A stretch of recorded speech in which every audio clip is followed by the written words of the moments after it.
আমাকে মেরে লাশ করে দেবে, গুম করবে। আমি বাংলাদেশের প্রধান উপদেষ্টাকে আমি অভিযোগ দায়ের করিলাম।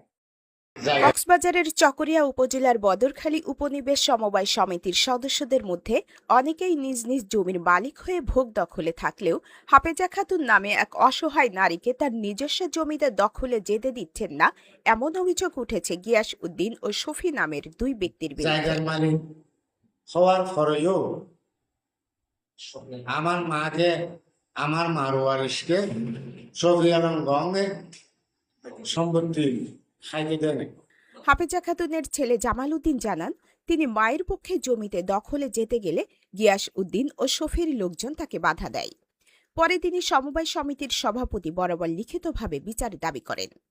সমিতির সভাপতি, সম্পাদক ও এলাকাবাসীর উপস্থিতিতে এক সালিশ বৈঠকে হাফেজা খাতুনের পক্ষে রায় দেওয়া হয়।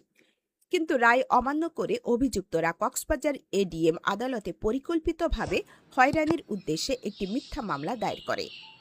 ওই মামলায় আদালত হাফেজা খাতুনের পক্ষে রায় দিলেও তারা তা মানেনি। পরে পুনরায় চট্টগ্রাম ডিআর কোর্টে একই বিষয়ে মামলা করা হয়, যেখানে আদালত আবারও হাফেজা খাতুনের পক্ষে রায় দেন।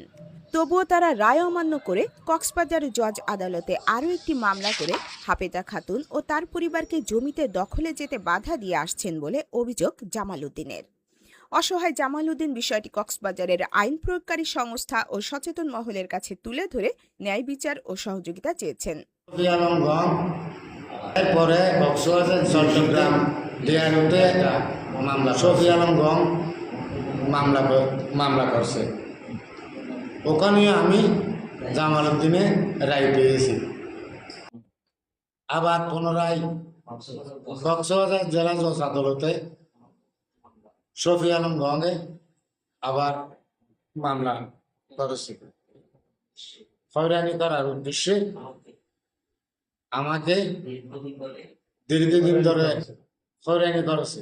দীর্ঘদিন ধরে হয়রানি করার পরেও এই কক্সবাজার জেলা জজ আদালতে মামলা চলমান। আমার জমিনে লাঠি অ্যান্ড ফাঁটি দিয়ে আমাকে হুমকি দেয়, আমাকে জমিনে যাইতে দিচ্ছে না। ওরা বলেছে ওরা রায় খাবে, আমরা জমিন খাবো।